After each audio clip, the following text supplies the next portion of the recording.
William Morrow and HarperAudio present The Scandalous, Dissolute, No Good Mr. Wright by Tessa Dare, performed by Carolyn Morris. An invitation to a ball.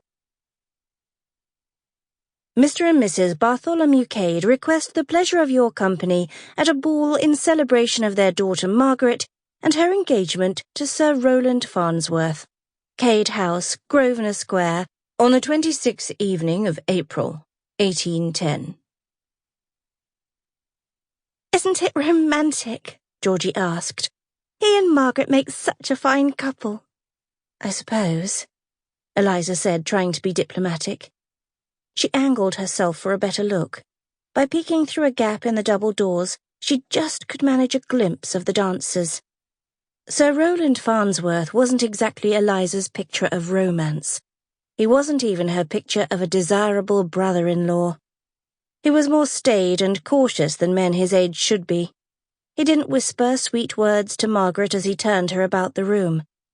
In Eliza's observation, he didn't engage Margaret, or any female, in much conversation at all. But all this she could forgive, if he weren't so dreadfully slow. "He certainly took his time proposing," she said. "Snails mate faster than Farnsworths." Georgie gave her a chastening look. "Eliza!" "Well, it's true, I've watched." "You've spied on Sir Rowland?" "No, I've spied on snails."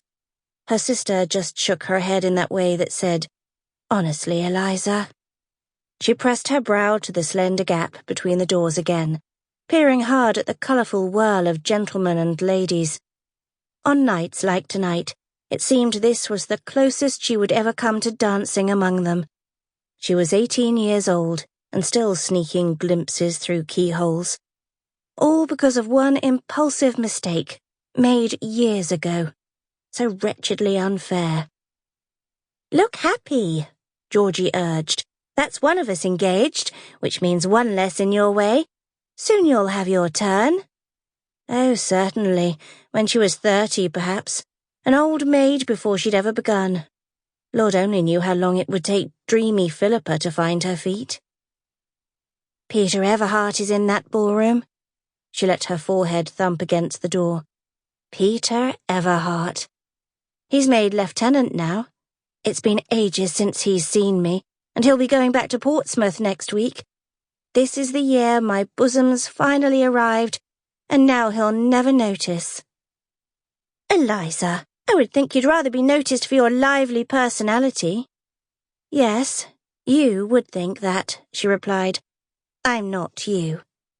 She wished she could be like her sister, so naturally patient and dutiful. Such qualities would have been a boon in her predicament. But she just couldn't be like Georgie. A taste for daring and excitement was too entrenched in her nature. In a family this crowded, a girl had to carve out her own niche. Even when they were children, Margaret had been responsible. Therefore Philippa kept her head in the clouds. Next came Georgie, the sweet one. Eliza had to be the spice. That was the way of things with sisters, wasn't it? Her sister straightened her gloves. "I'm engaged to dance the next with Colonel Merivale." "Oh, what bad luck. That crusty old thing." "Don't talk of him so. He's Papa's good friend. Speaking of whom, you know our father would rage if he found you here. To bed with you, darling." With a kiss to Eliza's cheek and a delicate swish of apricot silk, Georgie quit the room. To bed with you, darling. To the devil with that. "I'm not a child," Eliza argued with the closed double doors. "I'm a grown woman, with accomplishments and bosoms and everything."